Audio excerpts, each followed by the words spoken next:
the orcs. I love the non-orcs. I love I love different variations on these things, and I love the way that writers run variations on these concepts. And I think we have a lot of fun with them, and I think readers do too. But I don't think it's because it's doing anything different from science fiction necessarily. So I don't know. Throw it back over to James. It's always so interesting when we're publishing and looking at the overlap between science fiction and fantasy readers, because they always get clumped in together as if you're a sci-fi fantasy reader, right? And it's not, the Venn diagram is not a circle. It's a much narrower slice of pie than a lot of folks would think, which is always interesting to me, because I do feel like in a lot of ways fantasy and sci-fi do often deal with the same fantastical elements. They often are thematically similar in a lot of ways. There's a lot of parallels between them. I mean, when you look at Star Wars, which is sci-fi, but it's sci-fi fantasy. It's space wizards fighting with technology, right? And you can kind of swords, but they're kind of magic swords. And I like space wizards with magic swords. But there's kind of a fine line that straddles that. And I think that when you're really looking at what defines something as fantasy versus what defines something as sci-fi, it really is sort of the derivative source of power. It's not necessarily the conflict. It's not even necessarily the trappings, because oftentimes the trappings are the same in a lot of ways. Feudalism gets explored a lot in sci-fi, just as it does in fantasy, and for lots of good reasons. If you're a colonial ship going out, it kind of makes sense for feudalism to exist on a sort of colonial scale. But I think that it comes down to, where do you derive that power source from? And I think a lot of that for readers has to do with suspension of disbelief. And I think that that's one of the big primary factors for why some people prefer fantasy over sci-fi, is that suspension of disbelief. A lot of really hard sci-fi fans tend not to like fantasy, because I think that they can't get into the story, because they can rationalize the idea of you being able to do something sort of magical as long as there's a pseudo-scientific explanation. But then if you just say, no, it's magic, these are the rules of the magic, this is my hard magic system, they just say, I can't divorce myself from the reality that I exist in and identify with that. And I think that can be very jarring for sci-fi readers. And I think that sort of derivative source of power is one of the big divides between why some people pick this thing over that thing. When you look at it from a 10,000-foot view, they explore a lot of the same concepts. Well, and I used to be talking to my good friend Jerry Purnell, who is a kind of a curmudgeonly, very hard science fiction, very well-known hard science fiction, and he would just rant. Well, he often ranted, but he would just rant about that science fiction is so much harder to write than fantasy, because science fiction has to make sense, and fantasy, you just make everything up. And I wrote mostly science fiction. I've written lots of huge, big space opera things and working on it. And then I did a fantasy trilogy of sailing ships and sea monsters based on the Crusades. And I'm starting this, and I'm going, I know I'm going to make up my magic system, but writing fantasy is really hard. You know, when I'm doing sailing ships and sea monsters, kind of like the old Prince Henry the Navigator and things, and I've got like this Arabian culture in a Saudi Arabia kind of place, and I've got two, like, they're ocean fleets, and they're trying to explore the world, and who's going to find Prester John first? And I'm suddenly going, wait a second, if this is Saudi Arabia and it's all sand, where do they get the wood from? And how do they make the ropes? And where do they, and then you start going, well, how do they know how to do navigation? Do they know latitude and longitude? And do they have communication? How do they send a message back and forth? In science fiction, everybody just sort of knows through an Ansible all around the universe. And in fantasy, it could take 2 years for somebody to know that the king is dead. And that really screws up your climax if it takes 2 years for that to happen. And there's just so many things about, well, do they have gunpowder or not? Because that's a game changer. Do they have gunpowder? And all these questions where, in my science fiction, I do just make the shit up. It's like, oh, they have and whatever. And so what do you think about writing fantasy instead of science fiction, whether how hard it is? So I've always been really kind of, I like reading science fiction, and I always was really intimidated by writing science fiction for exactly the reasons that you described, but in the opposite direction, right? Is not having a strong enough science and math background to really be able, and I know that there's a distinction between soft sci-fi and hard sci-fi. I could probably write a relatively good soft sci-fi series that didn't require me to do math or for you to check my homework. But that was always really intimidating for me, as where with fantasy, it was just, I can just make stuff up. Like, I don't know a lot about horses, and if you get horse stuff wrong, the horse people will tar and feather you. But I can tell you, dragons can run this fast, and you can't tell me I'm wrong, because dragons aren't real. And so they'll do whatever I say they can do, and they can ride and fly however far I can say they can ride and fly. And so that was always a perk. But the flip side of that is you're absolutely right, is you're steeping these things sort of in some sort of historical context, and really having to look at the technology that existed, and how did those civilizations adapt and deal with things like language barriers or navigating the oceans, or would they even do that if they're a predominantly landlocked country and they don't have the resources? Looking at those things definitely factors into it. But I think that for me, and I really enjoy that, and I also really enjoy looking at, like, when I'm building out a magic system, looking at some of those challenges and thinking, okay, so this was an enormous barrier for people of this particular time period, but if they had this magic and you took that and you trickled it down through society, how would that change the way that they manufacture boats, or how would that change the way that they communicate with other people? And kind of looking at one magical thing spread out throughout society and seeing how it would change all those facets. That's the fun part for me. Okay, technical note, guys. Get the mic as close as you can, because we're recording this for the virtual audiences, and every time you cut out, they're just not going to hear it. Apologies, guys. I didn't beat up the rest of the panelists earlier. My whip broke. I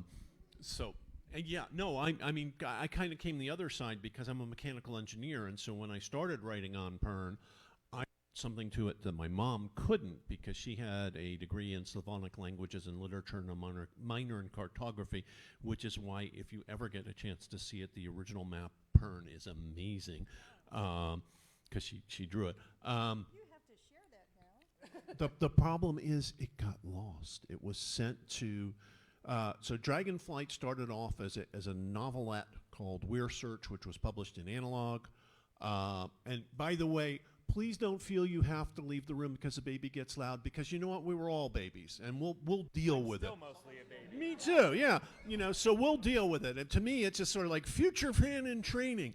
And I don't want you to feel guilty about it. I felt guilty about it usually when I open my mouth. But no, seriously, I felt guilty as a parent myself, and I really think that one of our jobs as adults is to be inclusive, particularly of people who are actually adding to the population of science fiction and fantasy readers.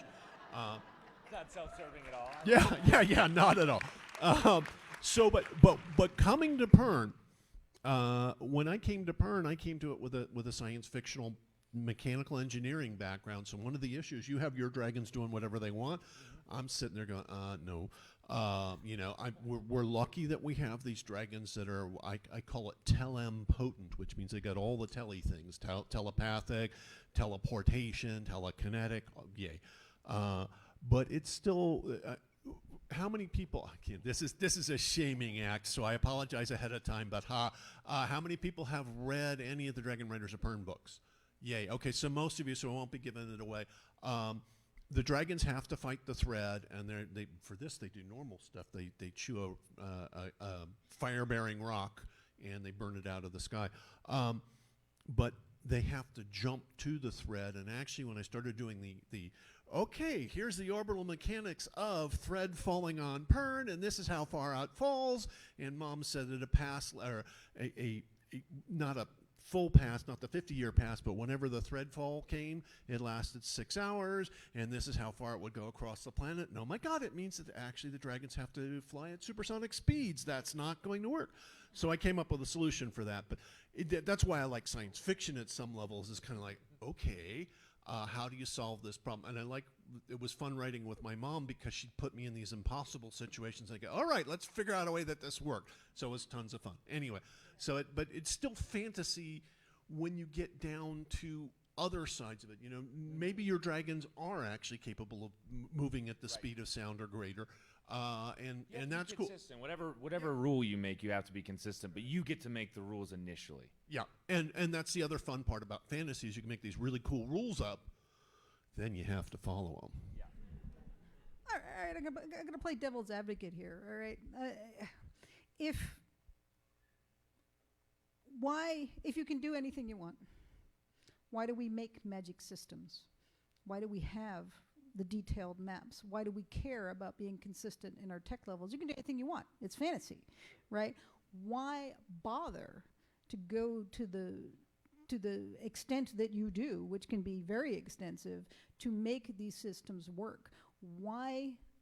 What possible use is that if in fantasy you can do whatever you want? Well, I'm going to answer my rhetorical question. The answer is because you need the reader to believe you. Right?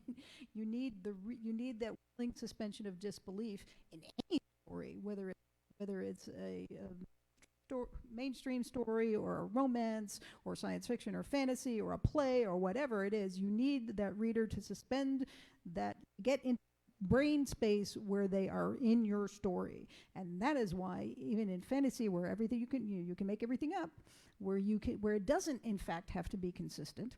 Tim Powers will talk to you about that, and so will Dave Butler. Where things are out of control, where you can't control them, but why you need certain things to be consistent is to have the reader trust you as the author. And if you mess stuff up, things that we understand intuitively, things like tech levels, things like how horses work, and believe me, the horse people are exactly, yeah, you're nodding, yeah, we are one. Yeah. So, writing fantasy is just as hard as writing science fiction, and fantasy readers are just as picky as science fiction readers are. Fantasy is as hard as writing science fiction because it's hard to write good fantasy. Can I add? From the middle. Okay. Just to add on real quick, because what a great point. And I think also with fantasy, and I think that this works with sci-fi as well, though, is that you can do anything, but if magic or technology can solve all of your problems, then you don't have conflict. And so I think that that's part of the reason why you have to build in the system, and magic and technology has to have a real appreciable cost that creates conflict. And I think that if you don't do that and you can just hand wave away everything, you don't really have a story that's worth telling, because nothing's going to happen. But when magic has a cost, when technology has a cost, when you have defined borders of what it can and cannot do, that gives you sort of the boundaries to tell your story in, and you can create conflicts around those sort of arbitrary borders that you've created. You can't teleport to this thing. Okay, well, that's the conflict. How do we get to this place? So I think that having those defined borders actually helps define the parameters of your conflict as well in your story. Hold from the middle. Okay. And another thing to keep in mind, though, is you're telling stories from a certain point of view, and not every character in your story knows how the magic works. And so to that character, it's magic. I mean, how many of you can explain in detail, and please don't do so, how your microwave works or how your internal combustion engine works? Right, I mean, so that's but I use my microwave. I don't need to know how it works. I just know how to use it. So you can use that if your assistant pig herder doesn't necessarily need to know all of the runes of whatever. Since we're just a little bit past halftime on this, and because this is a business conference, I want to shift a little bit about the business and the market of fantasy, because when I knew the actual numbers when like my first several of the Dune books came out, they were the best-selling science fiction hardcover books of the year. They were traditionally published through Tor, and I know the numbers. They sold something like 160,000 hardcovers per year, which made them the best-selling science fiction book of the year. At the same time, Robert Jordan was publishing new fantasy books. His fantasy books were hardcovers, the best-selling fantasy book of the year. They were like 670,000 hardcovers sold per year. So it kind of took me down a notch and all that.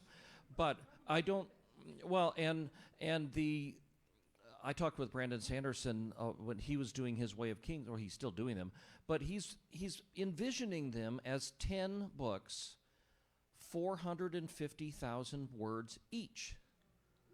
And I said, Brandon, that's a trilogy. Just make them a trilogy so that you sell 30 books, not 10 books.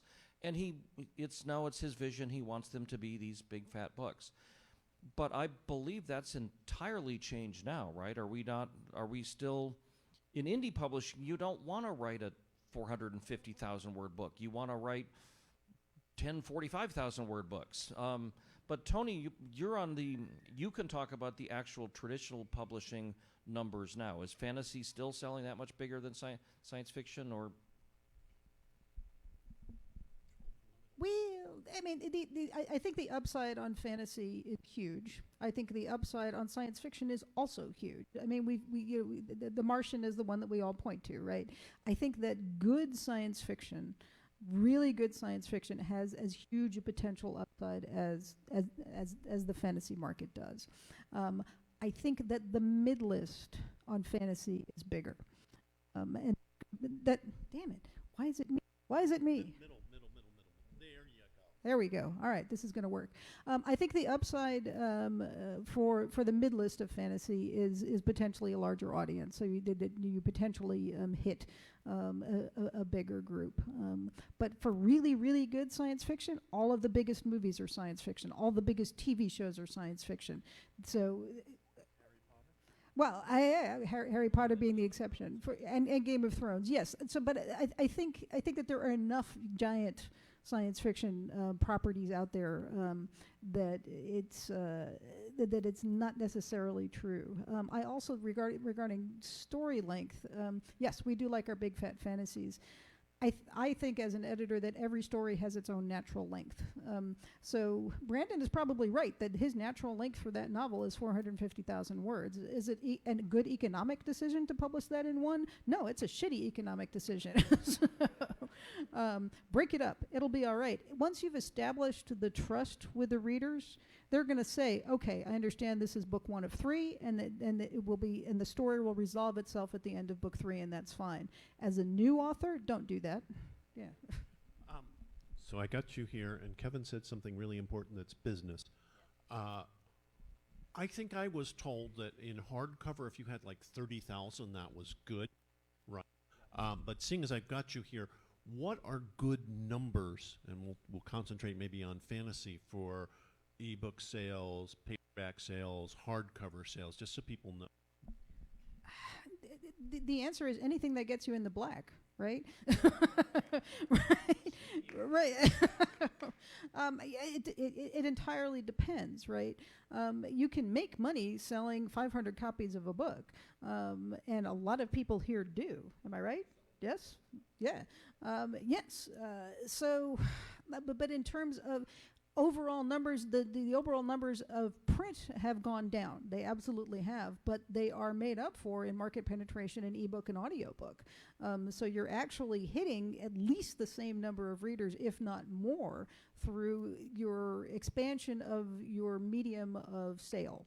So these numbers are going to be comparable to what we're talking about. 30,000 to 100,000 is very good. Yeah. I'd like to pitch in here. So this changes very significantly with indie publishing. Again, I'm an indie publisher. Shadow Alley is an indie publisher. We do well. We're a 7-figure-a-year indie publishing company, so we do fine. And it really depends. And this is going to sound terrible to say, but Amazon really dictates a lot of these things. If you went back 3 years ago, the length of fantasy novels was significantly shorter, and that's because they had what was called the lending library, which triggered a payout when you read 10% of a book. And that payout was $1.40 regardless of the length of the book. And so that incentivized fantasy authors to write short books, because if you were writing a 400,000 word book, you had to get through 40,000 words before you even got your $1.40. And so all of these scammers started putting out pamphlets that were 10 pages long. You click one page, you get the same payout as a fantasy book. So for a long time, fantasy skewed shorter for economic reasons. And then Amazon changed the system. They went to the page read system, and that brought back longer fantasy books. And for us on the indie publishing side, yes, it does make economic sense for us to write something that's 150,000 or 200,000 words because of the way that page reads calculate towards sales rank, which creates organic visibility for us. Amazon could change that at any minute. Right now, it makes sense for us. One sale for a 200,000 word book, if I get someone to read all the way through that, it's basically 4 points toward my sales rank as one sale would be. So page reads are actually better for me and get me better organic visibility. On top of that, I get more money from the page reads. it does cost more to produce those audiobooks, but we have seen from our data that readers tend to not want to spend a credit on anything that's under 10 hours in length. So if you're writing something that's only set 8 hours as the minimum, they will not spend a credit on something that's under 8 hours. They won't do it. It doesn't matter if you're their favorite author. They're not going to spend a credit because they could go get Brandon Sanderson's 400,000 word tome for that same credit. So all of those things are, for us, 100,000 to 150,000 words is the sweet spot that we have found over the past year and a half. We also don't worry about printing. I have sold one of my series, Reading Gate Online is one of my bestsellers. I've sold approximately 500,000 copies of that series. I could probably count the number of paperback sales that I have on one hand. That's not true. It's bigger, but it's such a minuscule part of our figures because everything is ebook and audiobook. So we don't have to worry about print costs because we're doing it on demand, and it's a negligible part of our business model. Well, and I said at the beginning that I had committed several trilogies, and the trilogy used to be the format for fantasy, that you wrote a trilogy, that there was always a trilogy. And the problem is, and this has burned me several times because I'm not lying here, I am always reliable. If I say it's going to come out one book a year, it's going to come out one book a year. And when I put out book, you can know that book 2 is going to come out next year and book 3 is going to come out the year after that. But thanks to our friends Mr. Martin and Mr. Rothfuss, a lot of fantasy readers are just indignant. They're like, I'm not going to even start your trilogy until you're done with all 3 books. And you know what that does to our sales? It kills us because nobody buys book 1, so therefore the publisher goes, oh, this thing sucks, nobody's buying it, and then they don't market book 2 and they might not even publish book 3 because you waited for book 3, so the trilogy never got it. Currently, and James, you can maybe talk to this, are we seeing trilogies as much, or is it more series that keep going? What do you kind of see as patterns? So for us, and again, indie publishing is in a lot of ways different. Our mindset, the way that we publish books is different. There are whale readers. These are the readers that consume a book a day, and there are a lot of them, and a lot of them are in Kindle Unlimited. And you're 100% right. They will not take a gamble, especially on a new author that only has one book out. If you're an author with an established track record, you have lots of books, they might take a risk on you because they know, oh, this person has completed series. If you're new and you're waiting more than 3 months between releases, the chances of you getting the critical momentum you need outside of an absolute lightning strike, unpredictable black swan event is not good. So either write really fast, more books faster, or sit on books and wait for them to get done so that you can have a sustainable release strategy. For us, we've also seen that although trilogy is absolutely profitable, book 1, a standalone is not profitable for indies. Almost no indie writes standalones because you can't market it. It doesn't go anywhere. A huge part of the money that we make, we track conversion rate. The conversion rate of the read-through rate between books tells us how much a series value has. Longer series that have good conversion rates have higher series value. So I know I can dump a lot of money into book 1 because I know that if I have a book with a series with 8 books in it and I know what the series value is, it's $22, I know that I can spend $1 to get someone into book 1 because I'm going to make $22 because I know what the read-through on that is. Trilogy is sort of the minimal marketable package. So we always we create our books in trilogies with a hook on the 3rd book so that if it does well, we can write another trilogy. Has everybody heard the Jim Butcher story yet? No, that's one. That's one. Okay, so Jim Butcher, who wrote the Dresden Files, and if you haven't, some people. So good. He is awesome, but I mean, the Jim Butcher story is this: he was writing and it wasn't working, and a whole bunch of other stuff. I'm going to compress it on us because we only have 6 minutes. But his teacher, his English teacher, said you got to write an outline, and he finally wrote an outline, and he wrote the book. And the teacher said, "Yeah, that's not bad. You're getting it. You're getting it." And it turned out that Jim didn't understand what the outline was supposed to be. He wrote the outline for the 20 books in the Dresden Files. Something to bear in mind. The other thing is, from my personal point of view, Butcher every Butcher book in that series got better than the last one. And that's kind of, you want to go there if you can. Because it means one, if I read book 1 and then I read book 2 and I noticed this pattern, it's kind of like, oh my gosh, I'm going to read book 3. It's going to be better than those two? Shoot. Notice how I avoided the swear word. Anyway, that was just that little quick thing. Well, getting a little more airy-fairy than your amazing analysis. I think as humans we like things that come in threes, right? Plays come in 3 acts. Symphonies have 3 movements. The trilogy allows you to establish your world, ring a change, and then bring it to a conclusion. So it is a natural form, especially for science fiction and fantasy, because you need that investment in that first book in the world building, right? You need to explain why what you're doing is so cool, and then in book 2 and 3 you actually have to make it cool. And this is why so many trilogies turn out to be not so great, is because establishing the world is where a lot of fun is, right? It's a lot of fun for the writer to establish the world, bringing the change and bringing it to a satisfying conclusion. These are different skills, and not everybody has them. So I think that, and we also, we've also seen in traditional science fiction forms, you'll see so many great science fiction novels of our classics are actually 3 novellas, because you can do it in science fiction in a 3 novella form. Yes, yeah, you know what I'm talking about. So yeah, it's so coming in 3s makes a lot of sense. I mean, Lord of the Rings is of course one of why we know that market-wise the trilogy works, but I think it's also a deeper human thing why it works.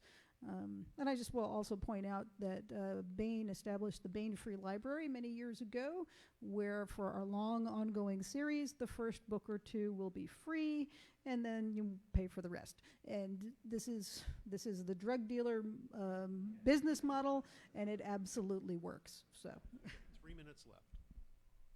Well, I want to throw in quick about maps, because you're in fantasy, everybody thinks about maps. And I hate maps. I hate having to do the maps. And I had a life-changing conversation with the late, great Terry Goodkind, who also wrote gigantic fantasy novels.